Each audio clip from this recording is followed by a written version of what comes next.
ওযু করার পরে আপনি হাত তুলে আল্লাহর কাছে দোয়া করবেন। ওই সময়টা কখন? রাত 4টা থেকে 4:30 বাজে, তাই না?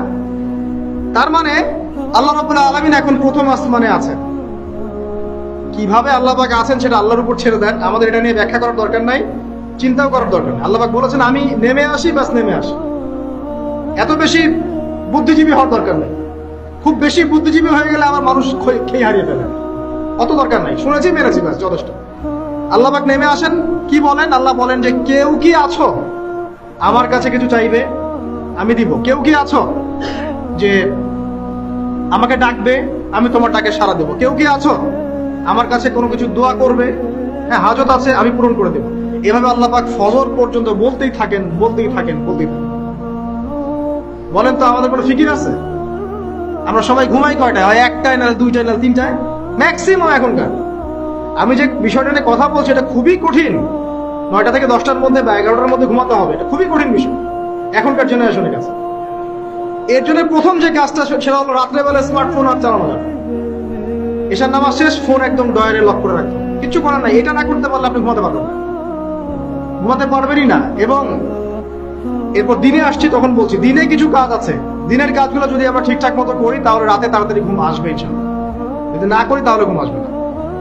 তো শেষ রাতে আল্লাহ পাক আসমানে নেমে আসেন, প্রথম আসমানে, এবং এই আহ্বান করতে থাকেন। তাই ওই সময় ওযু করার পরেই আপনি হাত তুলে আল্লাহর কাছে দোয়া করা শুরু করেন। আপনার যত চাওয়া পাওয়া আছে আল্লাহর কাছে ঢেলে দেন, ইনশাআল্লাহ আল্লাহ রাব্বুল আলামিন আপনাকে খালি হাতে ফেরাবেন না ইনশাআল্লাহ। আল্লাহ পাক তো এমন করে বলেছেন যে কেউ হাত তুলেছে আল্লাহর কাছে আর আল্লাহ পাক সেটাকে খালি ফিরিয়ে দিবেন, এটাতে আল্লাহ লজ্জা বোধ হয়। কথা বুঝতে পারছেন? আমাদের যাদের অনেক সম্পদ আছে বা সামর্থ্য আছে এবং মন আছে বড়, তাদের কাছে যখন কেউ সাহায্য চায় আপনার খালি ফিরাইতে লজ্জা লাগে না? আপনার মনে হয় না যে চাইলো এত করে কিভাবে না করে ফিরাই? আছে না এমন মানুষ? আছে না? আসলে দান সৎকা করার জন্য সম্পদ লাগে না, দান সৎকা করার জন্য মন লাগে। কি লাগে? মন লাগে। দেখবেন অনেক কোটি আল্লাহ আছে মানুষ দান সৎকা করতে পারে না, জাকাতই তো দেয় না, দান সৎকা করবে কি? বাংলাদেশে যত কোটিপতি গুলো আছে সবার থেকে জাকাত নেওয়া শুরু করলে এদেশে কোনো দারিদ্রতা বলে কিছু থাকবে না ইনশাআল্লাহ, থাকবেই না। এটাই বাস্তব। কে উদ্ধার করবে সেই টাকা? ইমাম মাহাদি আসলে করবেন ইনশাআল্লাহ, ঈসা ইবনে মারিয়াম আসলে করবেন ইনশাআল্লাহ। তখন কে জাকাত না দিয়ে পার পায় তাই দেখা যাবে। একটা ব্যক্তি পাওয়া যাবে না জাকাত না দিয়ে পার পায়। অবশ্য তখন এমন একটা যুগ আসবে যে মানুষ জাকাতের টাকা নিয়ে ঘুরবে, কিন্তু নেওয়ার মতো মানুষ নয়, সবাই সচ্ছল। আল্লাহ পাক সেই সুদিন ফিরে আনুক, আমিন। যেটা বলছিলাম যে সৎকা করার জন্য মন লাগে, আপনার টাকা লাগে না। এখন আসেন, কেউ যদি আমাদের কাছে এভাবে চায় আমরা খালি ফিরাতে লজ্জা বোধ করি। আল্লাহ পাক বলছেন যে আমার কাছে যখন বান্দা কিছু চায় তার হাতটাকে আমি খালি ফিরাই দেবো, এটাতে আমি লজ্জা বোধ করি। দোয়া করলে কয়েকটা বিষয় একটা হবেই, হয় আপনি সাথে সাথে সেটা পাবেন, না হলে একটু দেরিতে পাবেন, না হলে আল্লাহ পাক সেটা জমা করে রাখবেন পরকালের জন্য। পরকালে যখন আপনি দাঁড়াবেন আল্লাহর সামনে, আল্লাহ বলবেন দুনিয়াতে তুমি এই এই বিষয়গুলো চেয়েছিলে, আমি দুনিয়াতে দেই নাই, পরকালে তোমার জন্য সঞ্চিত রেখেছি, এখন না। তখন মানুষ কি বলবো জানেন? আমরা বলবো যে আল্লাহ দুনিয়াতে কিছুই যদি না পাইতাম, আজকেই সব দিত তাহলেই হতো। তো বেশি বেশি দোয়া করার অভ্যাস তৈরি করেন, বেশি বেশি দোয়া করেন। দোয়াই ইবাদত, আর দোয়া হল ইবাদত, দোয়াই ইবাদত। দোয়া করতে থাকেন, ইনশাআল্লাহ দেখবেন আল্লাহর সাথে আপনার সম্পর্ক গাঢ় হবে। যার সাথে আল্লাহর সম্পর্ক যত বেশি গাঢ় হবে, ইনশাআল্লাহ সে তত বেশি পরকালের বাসিন্দা হবে, দুনিয়ার বাসিন্দা কম হবে। আল্লাহ পাকে নূর এবং মারিফত সে অর্জন করতে পারবে ইনশাআল্লাহ তাআলা। এবারে আমরা কি করব? এবার মিনিমাম 2 রাকাত নামাজ পড়ার চেষ্টা করুন। রাতের সালাত 2 রাকাত করে আপনি 2, 4, 6, 8, 10, 12, 20 পড়তেই থাকতে পারেন, কোনো সমস্যা নেই। কিন্তু মিনিমাম 2 রাকাত নামাজ তাহাজ্জুদ আপনি পড়ার চেষ্টা করুন। পড়া যাবে না? আর নামাজটাকে তাড়াহুড়া করবেন না, কাইন্ডলি আল্লাহর ওয়াস্তে তাড়াহুড়া করবেন। রিল্যাক্সে কেরাত করেন, রুকুতে সময় দেন, সেজদায় সময় দেন, 2 সেজদার মাঝখানে সময় দেন, শেষ বৈঠকে দোয়াগুলো করেন, তারপর ধীরে স্থির ভাবে সালাম ফিরান, হাত তুলে দোয়া করেন, সময় দেন। কারণ আমি কি বলছি, সূরা জারিয়াতে 56 নম্বর আয়াতে আল্লাহ পাক বলেছেন দুনিয়াতে পাঠিয়েছি শুধু আল্লাহর ইবাদত করার জন্য। তো যে কারণে এসেছি এটাতে এত তাড়া কিসের? অনেক মসজিদে নামাজ পড়লে মনে হয় ইমাম সাহেবকে বলি যে আপনার কি পেশাব পায়খানার চাপ নিয়ে নামাজ পড়ান?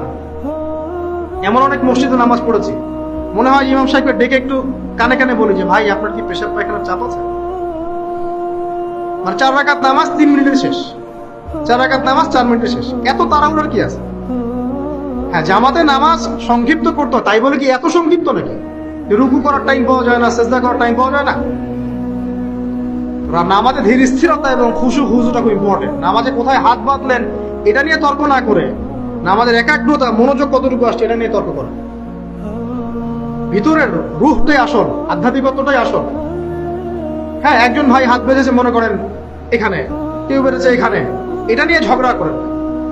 দেখেন নামাজে কতটুকু ফোকাস, মনোযোগ কতটুকু থাকছে, কতটুকু নামাজে আপনি দোয়া করতে শিখছেন, সেজদায় আল্লাহকে পাইতে শিখছেন। নামাজ পড়ে কি ফিল হচ্ছে যে আমি আল্লাহর সাথে কথা বলছি, আল্লাহ আমার কথা শুনছেন? আমরা তো মেকানিক্যাল নামাজ অভ্যস্ত এখন। মানে দুনিয়ার কাজের চাপ এত বেশি, জাস্ট মসজিদে যাবো, ঢুকবো, বেরো, চলে আসবো, হাজিরা দিতে আসছি মনে হয়, সিগনেচার করবো, চলে যাবো, ভাবটা এমন। এত তারা কিসের ভাই? বাবা খলাকতুল জিন্না ওয়াল ইনসা ইল্লা লিয়াবুদুন, শুধু ইবাদত করার জন্যই সৃষ্টি করেছে তোমাদেরকে। তো মসজিদে তো তাড়াহুড়া কেন? রিল্যাক্স থাকেন, মসজিদে রিল্যাক্সে নামাজ পড়েন, সময় নেন। ফজরের নামাজ পড়ার আগে আপনি বাসার থেকে 2 রাকাত সুন্নত পড়ে আসতে পারেন, এটা আরেকটা ভালো আমল। কারণ নবী সাল্লাল্লাহু আলাইহি ওয়াসাল্লাম সুন্নত নামাজগুলো কি করতেন? বাসায়। এতে বাসার মধ্যে বরকত হবে, শয়তান দূর হয়ে যাবে। এই যে তাহাজ্জুদ আপনি 2, 4, 8, 10 যত পারেন পড়েন, মিনিমাম 2 রাকাত পড়েন, ধীর স্থির ভাবে পড়েন।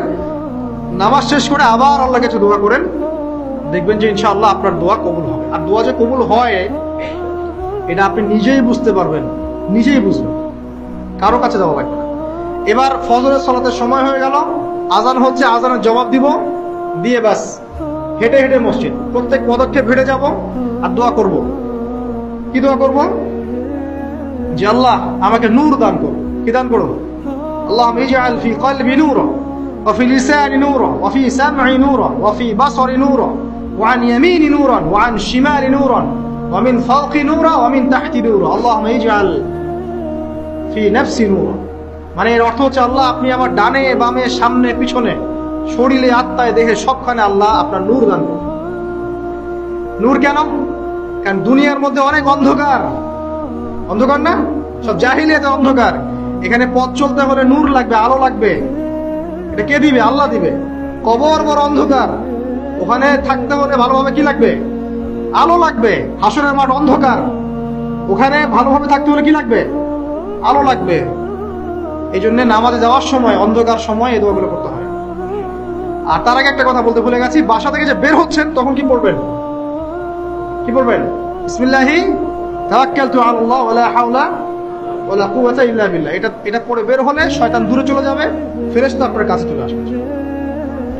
এবার নামাজে আসলাম, জামাতের সাথে নামাজ পড়বেন, ফজরের নামাজ, এবং ফজরের সালাতের কেরাতটা লম্বা করার চেষ্টা করবেন। এটা সুন্নাত, ফজরের সালাতের কেরাত লম্বা করা সুন্নাত। এবং নামাজ শেষ হওয়ার সাথে সাথেই উঠেও চলে যাবেন না। নামাজ শেষ, এবার আপনি ওখানে বসে থাকবেন, বসে বসে জিকির আজকারগুলো করবেন। কি কি জিকির করবেন আমি কয়েকটা আপনাদেরকে শিখিয়ে দিচ্ছি, বাকিগুলো আপনারা কিতাব থেকে শিখে নেবেন। সালাম ফেরানো শেষ, প্রথমে একবার আল্লাহু আকবার, তারপর 3 বার আস্তাগফিরুল্লাহ আস্তাগফিরুল্লাহ আস্তাগফিরুল্লাহ। এরপরে পড়বেন আল্লাহুম্মা আনতাস সালাম ওয়া মিনকাস সালাম তাবারাকতা ইয়া যাল জালালি ওয়াল ইকরাম পড়বেন। তারপর আল্লাহুম্মা আইন্নি আলা যিকরিক ওয়া শুকরিকা ওয়া হুসনি ইবাদাতিক। এরপরে পড়তে পারেন আয়াতুল কুরসি, যেটা একটু আগে বলেছি, তাসবিহাত সুবহানাল্লাহ আলহামদুলিল্লাহ আল্লাহু আকবার 33 33 33, পরে কালিমা শাহাদা, অথবা 10 10 10 ও পড়ার দলিল আছে। এরপরে পড়বেন সুবহানাল্লাহি ওয়া বিহামদিহি আদাদা খালকিহি ওয়া রিদা নাফসিহি ওয়া জিনাতা আরশিহি ওয়া মিদাদা কালিমাতিহি 3 বার, এটা 3 বার। তারপর 3 কুল 3 বার করে, সূরা ইখলাস 3 বার, ফালাক 3 বার, নাস 3 বার, সূরা হাশরের শেষ 3 আয়াত একবার। এরপরে পড়বেন সাইয়্যিদুল ইস্তিগফার, আর সমস্ত